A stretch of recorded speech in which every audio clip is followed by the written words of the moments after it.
India میں ایک بزرگ خواجہ مشکی رحمۃ اللہ علیہ تھے۔ ان کے جسم سے مشک سی خوشبو آتی تھی۔ لوگ حیران ہو کر پوچھتے تھے کہ آپ کی ایسی خوشبو لگاتے ہیں، آپ کے کپڑے ہر وقت معطر محسوس ہوتے ہیں۔ کسی نے ایک مرتبہ بہت مجبور کیا تو وہ فرمانے لگے کہ میں تو کوئی خوشبو نہیں لگاتا۔ اس نے کہا کہ آپ کے کپڑے سے خوشبو کیسی آتی ہے؟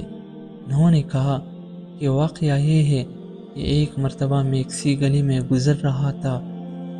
ایک مکان کے دروازے پر ایک بوڑھی عورت کھڑی تھی۔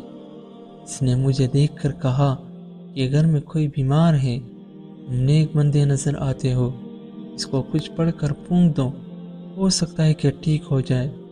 میں نے اس پر اعتماد کیا اور گھر کے اندر چلا گیا۔ جب اندر گیا تو اس نے تالا لگا دیا۔ اس کے بعد گھر کی مالکہ سامنے آئی۔ اس کی نیت میرے بارے میں بری تھی۔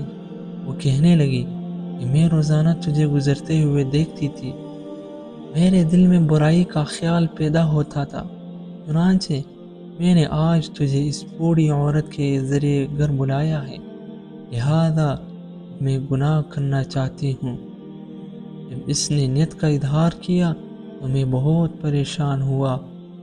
میں نے اس کا مطالبہ ماننے سے انکار کر دیا اور باہر نکلنے کی بہت کوشش کی، لیکن وہ کہنے لگی کہ اب تالا لگ چکا ہے، اگر نہیں مانو گے تو میں شور مچاؤں گی اور بہتان لگا کر سنسار کرواؤں گی۔ دو باتوں میں سے ایک بات کا انتخاب کر لو، یا تو سنسار ہونا پسند کر لو یا میرے ساتھ گناہ کا ارتکاب کر لو۔ اس کی یہ بات سن کر میں بہت پریشان ہوا۔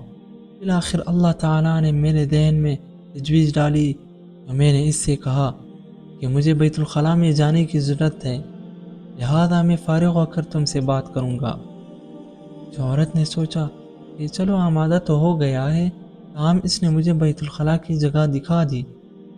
میں وہاں گیا تو مجھے بیت الخلاء میں جو گندگی اور نجاست نظر آئی، میں نے اسے اپنے ہاتھوں سے اپنے جسم پر اور اپنے کپڑوں پر مل لیا۔ جب میں باہر نکلا تو میرے جسم سے سخت بدبو آ رہی تھی۔ چنانچہ جب اس عورت نے مجھے دیکھا تو اس کے دل میں میری نفرت پیدا ہو گئی اور کہنے لگی یہ تو کوئی پاگل ہے، نکالو اس کو یہاں سے۔ یوں میں اپنا ایمان بچا کر اس گھر سے نکل آیا۔